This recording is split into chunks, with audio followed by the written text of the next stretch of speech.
ہمارے پاس تو لوگ صرف کیمرے لے کے آتے اور کوئی ان کا رویہ میرے ساتھ ٹھیک نہیں تھا، لیکن مجھے غصہ نہیں لگا ان کی بات کا، اس لیے کہ تنگ آمد بجنگ آمد، جب انسان تنگ آتا ہے پھر وہ نفرتیں شروع کر دیتا ہے۔ میرے عزیز تھوڑا سا غریب پروری، حق کا ساتھ دے، کہیں کھڑا ہونا سیکھے، کہیں سچ بولنا سیکھے۔ اور آخری بات وتواصوا بالصبر، زندگی صبر سے گزرتی ہے۔ قرآن پاک میں 90 کے قریب صبر کا ذکر ہے، اور حدیثیں ٹٹولو گے تو کو 500 کے لگ بھگ حضور نے صبر کا حکم دیا۔ تھوڑا حوصلہ، تھوڑا اطمینان، تھوڑا صبر۔ میدان کربلا میں دو چیزیں لڑ رہی تھی، ایک طرف تلواریں تھیں، دوسری طرف صبر تھا۔ ایک طرف نیزے تھے، دوسری طرف صبر تھا۔ ایک طرف 22,000 کا لشکر تلواروں سمیت، ایک طرف 70-72 لوگ صبر کے ساتھ۔ لیکن آپ مطالعہ کر کے دیکھ لیں، تلواریں ہار گئیں، صبر جیت گیا۔ نہ زیاد کا وہ ستم رہا، نہ یزید کی وہ جفا رہی، جو رہا تو نام حسین کا، جسے زندہ رکھتی ہے کربلا۔ عزیز آپ سنیں گے میری بات، اللہ آپ کو خوش رکھے۔ آپ دیکھیں، آپ ہزاروں لوگ جہاں تشریف فرما ہیں، اگر تھوڑا سا نا ہم اپنی زندگی میں تھوڑا سا حوصلہ کریں، اور بالخصوص نوجوان نسل سے کہوں گا، گرمیوں کے روزے ہو نا تو بندہ دوپہر کو بے صبری دکھانے لگے نا تو روزہ پھر بھی مغرب کے ٹائم ہی کھلتا ہے۔ آپ ٹینشنوں میں گھبرا جائیں گے نا، جتنا زیادہ ٹینشن اور بڑھے گی۔ زندگی صبر سے گزرتی ہے، حوصلے سے۔ آپ کے اندر جتنا صبر ہے، جتنا توکل ہے، جتنا حوصلہ ہے، آپ اتنے بڑے ہو جائیں گے۔ صبر کریں زندگی میں، حوصلہ کریں۔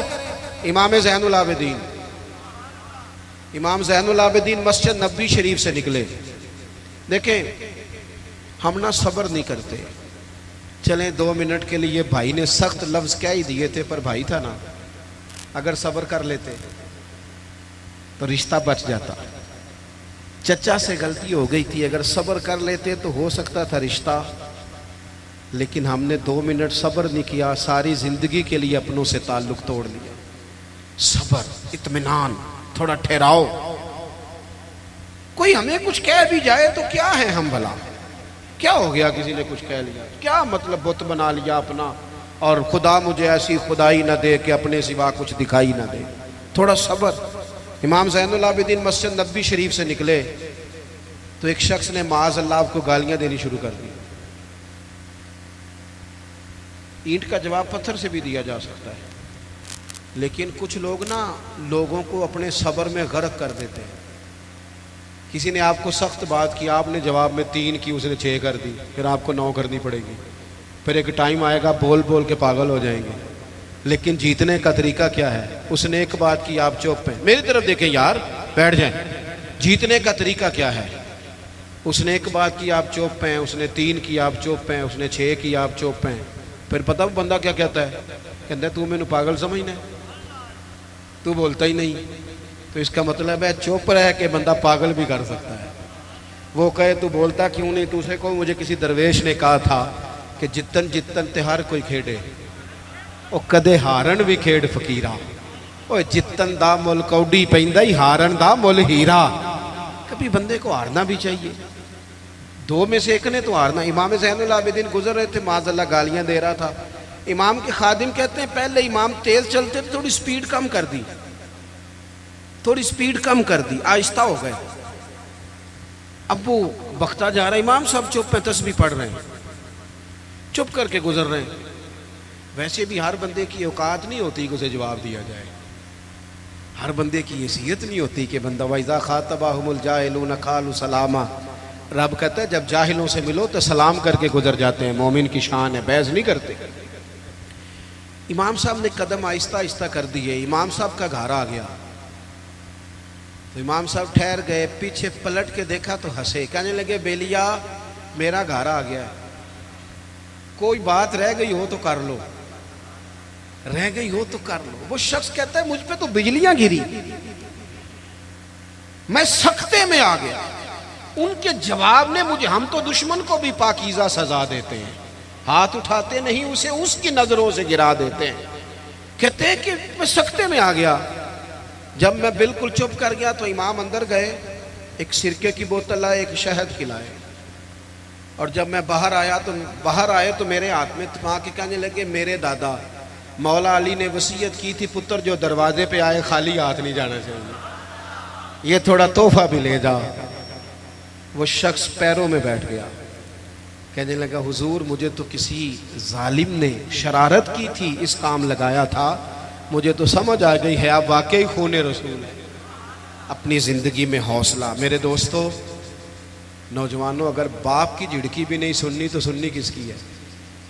ہاں ایک پروفیسر صاحب ہمارے دوست ہیں، عالم بھی ہیں، کہتے ہیں میرے ابا جی نا شاگردوں کے بیچ بھی کہہ دیتے اوے ادھر آ کاکا۔ تو میں نے ایک دن اماں سے شکایت کی کہ ابا گھر میں جوتے مار لے یہ لوگوں کے بیچ۔ تو اماں، میرے والد صاحب ذرا جلال والے تھے، اماں بھی ڈرتی تھی، پر ایک دن میں نے کہا اماں آج ضرور بات کرنی ہے، پچھلے کمرے میں سن رہا ہوں یا لیٹا ہوا ہوں، ضرور کہنا ہے۔ کہتے ہیں والد صاحب آئے تو اماں نے کہا دیکھیں آپ کا بیٹا فرما بردار ہے، اب اس کے کچھ شاگرد ہیں، پھر بھی آپ کہتے ہیں اوے ادھر آ، گھر میں جو مرضی کر لیا کریں۔ کہتے ہیں میں نے ابا جی کو روتے نہیں دیکھا کبھی، اس دن رو پڑے۔ کہنے لگے تیرا کی خیال ہے؟ مینو اس گل دی سمجھ نہیں، لیکن مینو نہ سونا بڑا لگتا ہے، میں کہنا انہوں کدھر نظر ہی نہ لگ جائے۔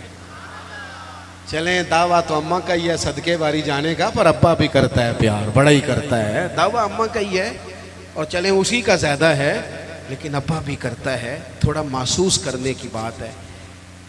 حوصلہ، ہم نہ اپنے رشتوں کو ہار گئے پر ہم نے حوصلہ نہیں کیا، صبر کریں۔